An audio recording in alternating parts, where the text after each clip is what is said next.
I swear the media is trolling us. Look at this article. This came out from CNN, and they are saying there have positive signs that the economy is doing good because RV sales are up. Well, just go look at this news clip really quick. And just about every RV is occupied by a renter. People are paying to live here, like this. I only pay $400 a month because it was a friend of a friend. You know, a lot of people pay a lot more than that. And I have an income. I just can't afford rent. You have an income? Yeah, I work full time. Oh, what do you know?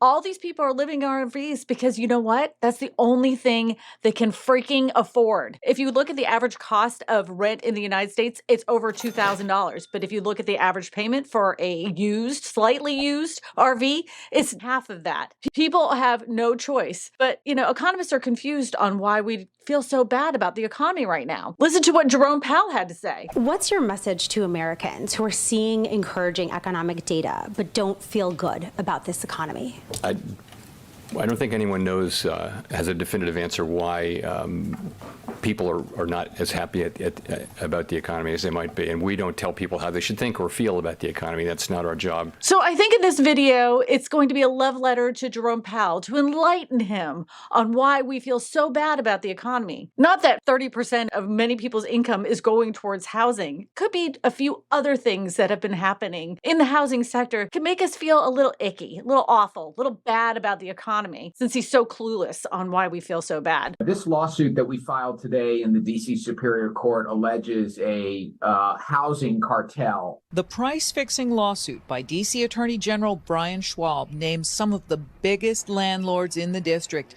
It claims they worked together to raise rents and maximize profits. You know how the media loves to tell us that corporations aren't really the enemy when it comes to rental properties and that they really only own a small percentage. But if you ask many people in many cities like the city of Atlanta, they'll flat out tell you that they own a good portion of it and they've been documenting it and they own big sections and then they price fix how much the rent is. For the last 4 years, major outlets were saying that was not true. They are not price fixing. Well, the FBI just raided a company for doing just that, fixing prices in Atlanta, one of the biggest areas corporate investors have been investing in Atlanta. So this article from the Atlanta Civil Circle says 3 corporate landlords anonymously own outsized chunk of Metro Atlanta's rental homes, meaning they own this one section. That means they dictate the market price for that specific section. And, we're the crazy ones. We're the conspiracy theorists. They're not the problem.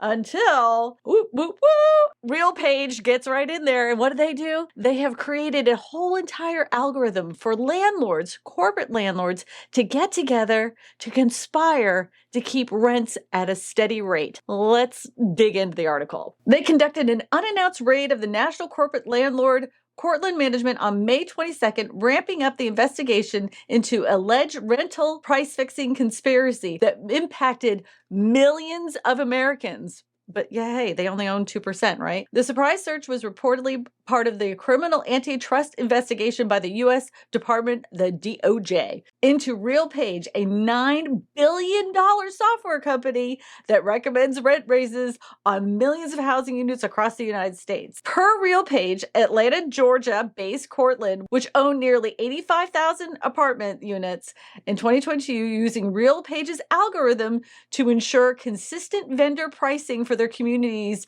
from Arizona to Georgia. RealPage's effects can be seen noticeably in Atlanta, where the software-based pricing affects more than 80% of rentals. Since 2016, rents in the city have grown by 80%, and higher vacancy rates have not driven the prices down because they don't have to. They'll keep them vacant. And then they'll say, well, we can't fill them. And then they'll use it as a tax deduction because they can't fill them. The problem with RealPage, according to multiple lawsuits filed over the past 2 years in California, Arizona, New York, and other states, is that an algorithm increased rental prices in response to data collected from landlords, not according to demand. So a real estate agent actually was arguing with me, is like, isn't this the same thing as us going on to the MLS as real estate agents and seeing what other houses sold for. So we do a cost market analysis. And I would say this: when you dictate the whole entire price for the whole entire area, but don't put into account how much people can actually afford, and that you're willing to keep the houses vacant or the apartments vacant to keep those other rents high, that is collusion. You're keeping apartments empty. You're keeping housing empty so you can keep those rent rates high. That is not what we do as real estate agents. They're withholding properties just to keep the rent price high. Totally different thing. So it says, using this sensitive data, RealPage directed the competitors on which units to rent, when to rent them, and at what price. This was not fair market at work. This is a fixed market. I concur. So you concur? RealPage's reach is undeniable. The DC lawsuit showed that 60% of apartment buildings in the area set prices using RealPage. In Phoenix, Arizona, 70% of apartment units were owned and managed by companies using this software. Over 16 million rental units across the United States used RealPage's algorithm as of 2020. And Jerome Powell is clueless on why people feel upset about the economy and housing and why they're feeling the pressure. It's a real head scratcher. Let's look at some more. Let's go educate Jerome. Cedar Rapids, Iowa homeowner whose insurance was abruptly canceled, and his warning to Minnesota homeowners. If you live in an area like Louisiana, Texas, California, and Florida, you already know homeowners insurance has gotten expensive. But don't think because you live, somewhere that isn't along the coastline, you're safe with your insurance prices, because they're going up all over the place. Nobody's safe. And people today are so crunched with the cost of insurance right now for their homes. Many of them, especially the ones that already have their homes paid off, are opting out of actually even purchasing homeowners insurance altogether. And some insurance companies have gotten pretty wise to the fact that they know that there's a lot of problems with climate change. Whether you believe in climate change or not, you can't deny that we're getting a lot more storms, a lot more hurricanes, a lot more tornadoes, and there's more unusual weather events. If I hear we're living in unprecedented times one more time, I'm going to vomit. But the insurance companies are saying to these people, if you go ahead and drop your storm damage and wind damage, we'll go ahead and cover you on your insurance. So that would still cover fire, but God forbid you flood. And let me just tell you, flood insurance policies, which used to be, pretty reasonable priced, ain't so reasonable anymore. So according to this article by State Line, it says that states are begging insurers not to drop climate-threatened homes. In the coming years, climate change could force Americans from their homes, not by raising sea levels or worsening wildfires causing floods, but by insurance coverage out of reach. And this is happening in Florida. That's why a lot of people are selling right now. In places including Florida, California, Louisiana, some homeowners are finding it impossible to find insurance to cover their properties. Others see premiums climb so high that they can no longer pay. Experts say the trend is spreading throughout the country as natural disasters increase. Most mortgage lenders require homeowners to maintain insurance. Without access to coverage, millions of Americans find themselves forced to reconsider where to live. Customer advocates say long overdue conversations about development in areas prone to natural disasters being driven by property insurers and not by governments. Sometimes governments need to take a step back. Let the environmental people, you shouldn't be building houses in the middle of a swamp. In 2023, the industry suddenly seemed to wake up that there's climate change. As the crisis escalates, state leaders are desperately trying to convince insurance companies to stick around. States are offering them more flexibility to raise their premiums, drop certain home coverage, fast-tracking rate revisions, and making it harder for residents to sue their insurance company. Oh, that doesn't sound like a recipe for disaster. Meanwhile, a new flood policyholders are joining the state-backed insurance plans of last resort, leaving states to assume more of the risk on the behalf of residents who can't get coverage with the private sector. And that's because in some areas where people didn't have to have flood insurance, now they're being required to, and it's very expensive. And then many insurance companies have said, we're not going to insure any of this area on the lower coast of Florida or along the coastline of Louisiana because it's gotten hit so many times with hurricanes. They say they can't afford the replacement costs. I'm not a big fan of insurance company CEOs. They make a lot of money. This is a risk assessment company. And now all of a sudden they're like, oh, wow, I didn't see this coming. All these problems. Oh, and then they're making it seem like it's our fault. And the insurance companies love to say that it's all these people making fraudulent claims that are causing all these prices to go up because they always like to blame us for the problem. But it couldn't be that their CEOs are making like $25-30 million a year as a bonus. Couldn't be that. Nope. It's those people that asked for extra roofing materials. Not saying that fraud doesn't happen, but come on. They always love to blame us. Always. But that's just another reason we're a little upset, a little angry about the economy. Things aren't going our way. Housing is expensive, Mr. Powell. Very expensive. For most people right now who are trying to figure out whether to buy or rent, renting is the smarter option financially. You'll save money. Can you imagine? Like, it's 2019, you got yourself a great job, you've been saving a big giant nest egg to buy your perfect house, then the pandemic starts, and you're trying to find a house, and everywhere you look, you're like, oh, look, a brand new neighborhood. This looks awesome. This is perfect. My first house.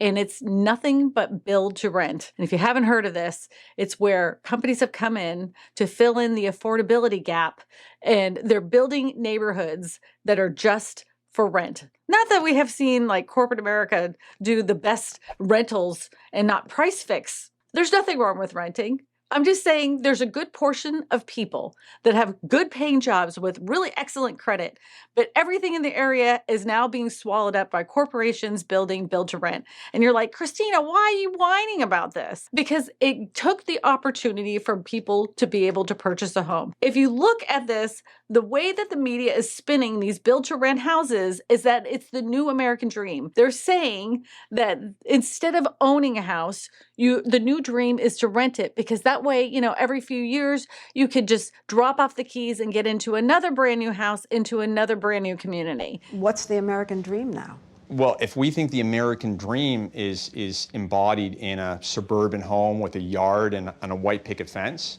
then I think we're making the American dream much more accessible. Rent your American dream. You can rent the American dream. They're not giving these people an opportunity to be able to purchase a house so they have economic security in the future. That could be another reason why people aren't feeling really great about the economy right now, Mr. Powell. Take a look.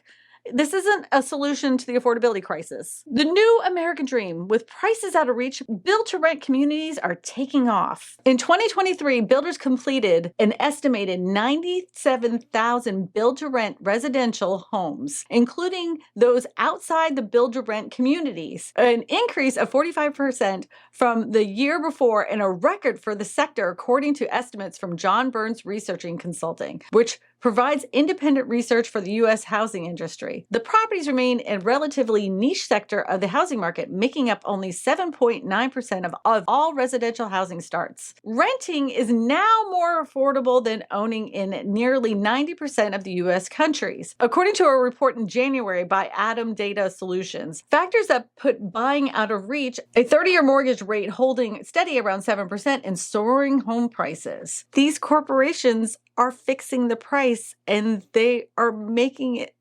difficult for people to be able to rent, so they can go ahead and use that as a loss on their taxes. I bet you if they had built those houses to purchase, a lot of those people wouldn't be renting. They would be purchasing when the interest rates were low. Build-to-rent communities give renters more livable options and offer upgraded appliances, community events, amenities like dog parks and walking trails. Renting may not allow them to build equity, but some renters view it as a stepping stone down to the down payment on a home. How is that even possible when people are spending more than 30% of their income on renting these houses?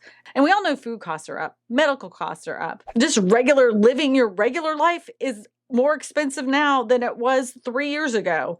But this is going to help them get into a house later down the road because they're going to be able to save for a down payment. A lot of Americans are living on credit cards right now. These people are living in a different reality. It's like the Twilight Zone.